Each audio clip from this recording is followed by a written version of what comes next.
Assalamualaikum warahmatullahi wabarakatuh. Perkenalkan, nama saya Alfi Oktaviani.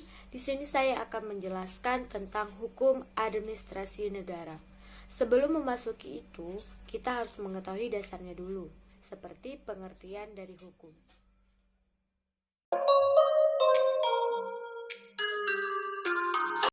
Sistem hukum tidak hanya mengacu pada aturan dan peraturan, namun mencakup pada bidang yang luas, seperti struktur, lembaga, dan proses yang mengisinya, serta terkait dengan hukum yang hidup dalam masyarakat dan budaya hukum.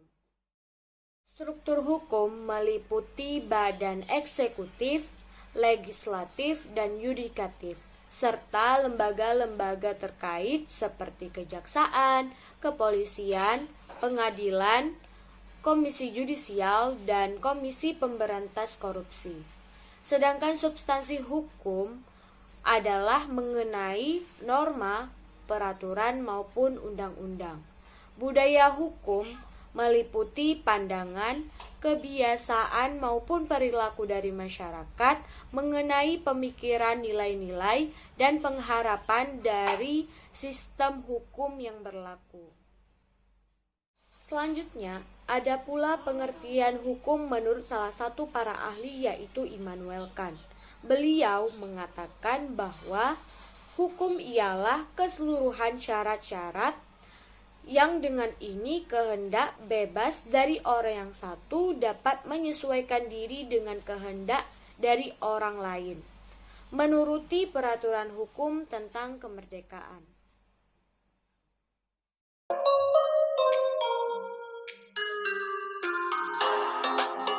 Selanjutnya, ada sejarah administrasi negara. Ilmu administrasi negara lahir sejak Woodrow Wilson yang kemudian menjadi presiden di Amerika Serikat pada tahun 1913 sampai 1921. Beliau menulis sebuah artikel yang berjudul The Study of Administration yang dimuat di jurnal Political Science Quarterly.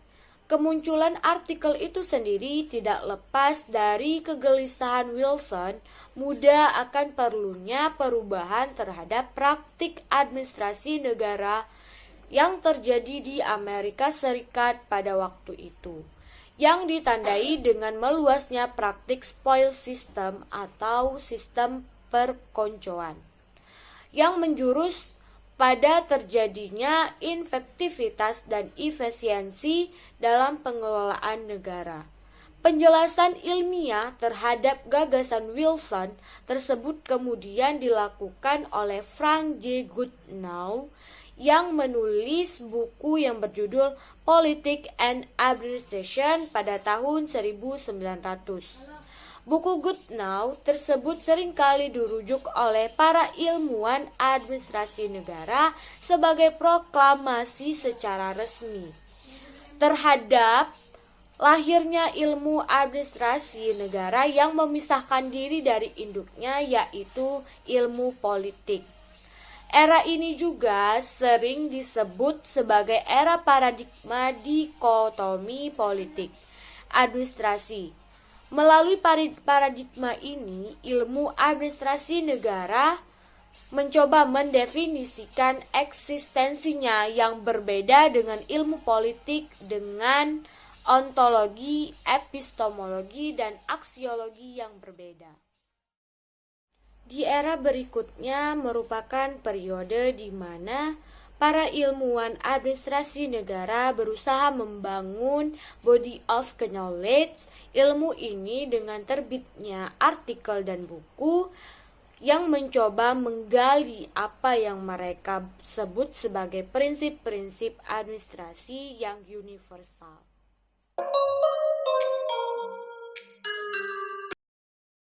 Selanjutnya kita masuk ke ruang lingkup administrasi negara. Administrasi negara merupakan ilmu yang mempelajari tentang bagaimana pengelolaan suatu organisasi publik. Sejarah tentang perubahan ilmu administrasi negara masih terus berulang. Gugatan tersebut terutama ditujukan pada lokus ilmu administrasi negara.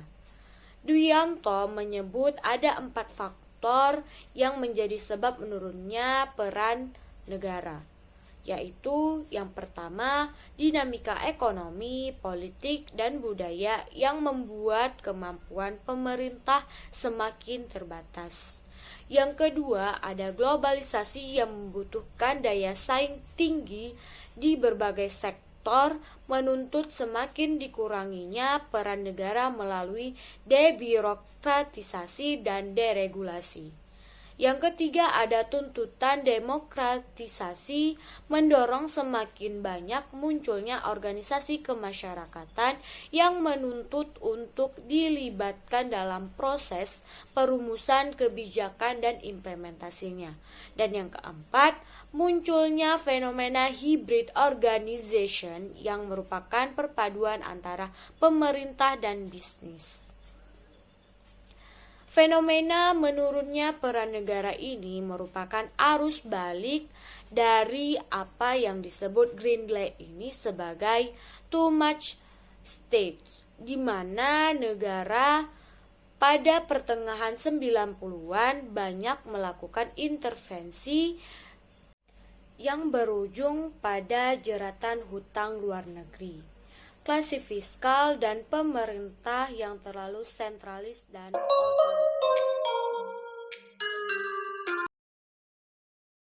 Selanjutnya ada ruang lingkup hukum administrasi negara. Hukum administrasi negara adalah peraturan yang mengenai segala hal ihwal penyelenggaraan negara yang dilakukan oleh aparatur negara guna mencapai tujuan negara.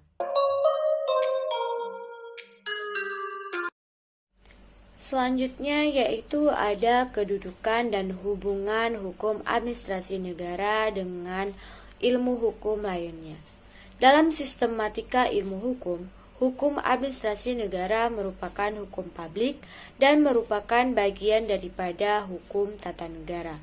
Pada abad 20, hukum administrasi negara berkembang menjadi lebih pesat sebagai akibat tuntutan munculnya negara hukum modern yang mengutamakan kesejahteraan masyarakat.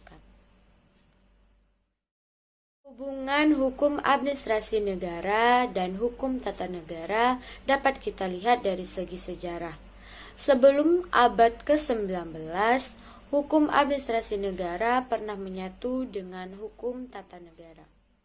Baik, hanya itu yang dapat saya paparkan. Bila ada kata saya mohon maaf dan semoga bermanfaat bagi para pendengar dan penontonnya. Saya akhiri, wabillahi wali taufiq wal hidayah. Assalamualaikum warahmatullahi wabarakatuh.